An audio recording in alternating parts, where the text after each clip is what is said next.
Good morning, classroom family, and welcome to your third week of distant learning.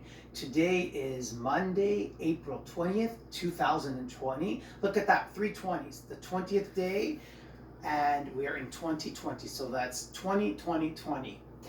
I hope you had a wonderful weekend and you're all set for a brand new week. We have 2 more weeks left to the month, and then we venture into an entirely new month of May. I'd like to talk to you about a few things today in our video. First, you will be receiving your brand new word list for the week.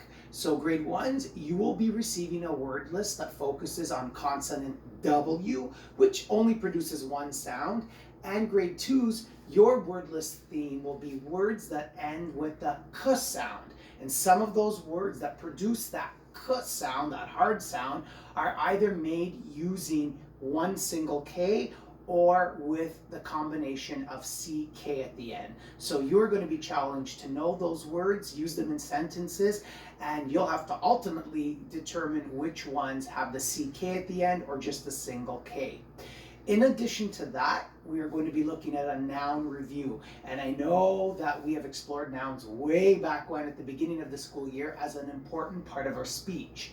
Often, whenever you say a sentence or speak a sentence or write a sentence, you will be using a noun because a noun refers to a part of speech. Remember what a noun can be? I can hear you saying it: a person, a place, or a thing. So just remember that. Any person, any place, anything. So the pencil in your hand or the book in your hand is a noun because it's a thing.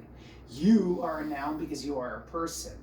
And where you are could be a kitchen, should be a school, but it's not. Could be a kitchen, could be a bedroom. That's a place, and that's a noun as well. So this is just a review of what we learned, so we make sure that we stay connected to our information. Also, I'm sending you a fun little comprehension on the sky today and its color. On the weekend, I think it was Saturday, I looked up to the sky and it was the most magnificent shade of blue.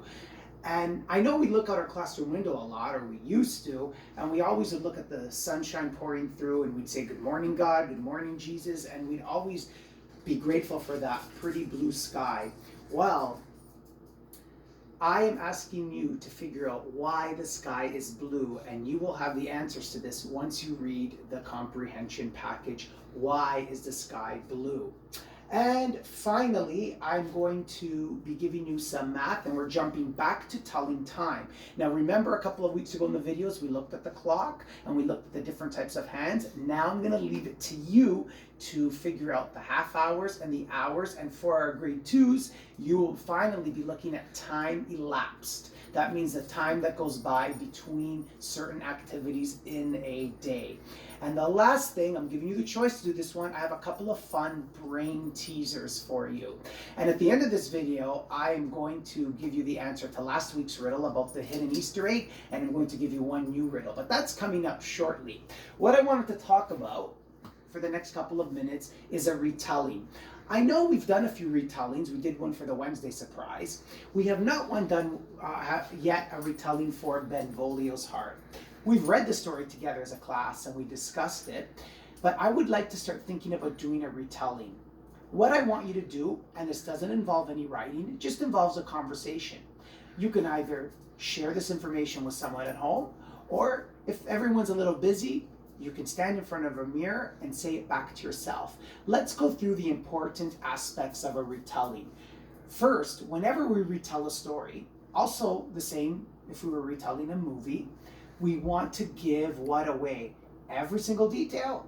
No, that's right. I can hear you saying this too. We want to just give the gist, the important things that somebody would need to know about the story without giving every detail away so the fun isn't spoiled.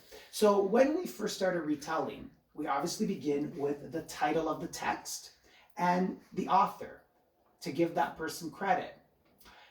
Then we talk about whether the text is fiction or nonfiction. And remember, fiction is when it's completely made up from someone's imagination, and nonfiction is when it's fact, actual true facts.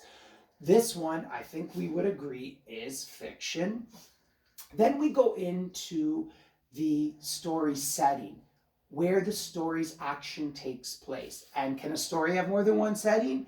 Yes, it can. After we determine the setting or settings, we talk about the characters. And then we break those up into two categories: main characters, characters who we see throughout the whole story, and supporting characters. And then we move on to the story's beginning. I'm going to stop there because I don't want to give you all the elements of a retelling, but I want you to focus on those ones: title of the text, author who's responsible for creating the text, whether the text is fiction or nonfiction, its genre.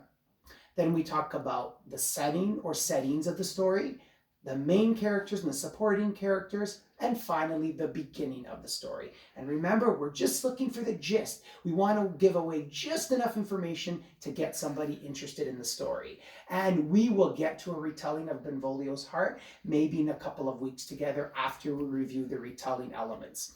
All right, now back to the video.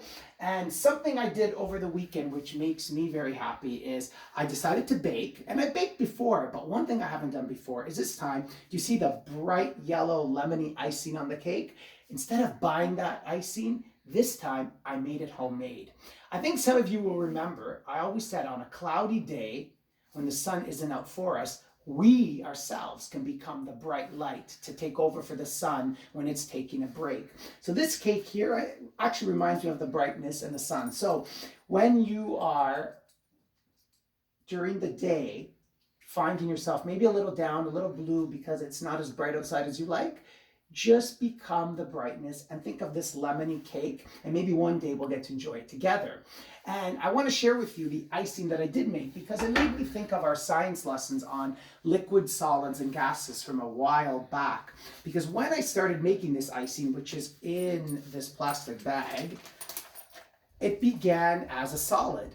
I had a powder mix and butter. But when I mixed those together with lemon juice and then I applied some heat to melt things, you can guess it, it turned into a liquid. But when I congealed, that means I brought everything together to stick, it became a solid again. And you can see it here. I'm just going to take my pinky finger and take a little bit of that bright icing. Oh, it's very cold and it's a little gooey, but it does smell good and it tastes even better. That is everything except for one little thing. I want to give you the answer to last week's riddle. A few of you came very close, and I want to say that Angel came the very, very closest because he guessed the Witchwood Stables, which are north of the city. But the actual answer to where the hidden Easter egg was, remember, a structure that was built over 100 years ago, north of the city, very big structure, and many famous events are held there, like movies. The actual location is Casaloma. All right. Now, before I go, I want to leave you with one more riddle. This is a tough one, but I have faith in you. I believe you can get this. What is the biggest room in the world? So I'll repeat myself again. This is your riddle for the week. What is the biggest room in the world? All right, I am wishing you a wonderful week. And remember, these activities are for you to work on from Monday through Wednesday. So I hope those are 3 glorious days ahead for you. And I will see you soon, sending you all my love.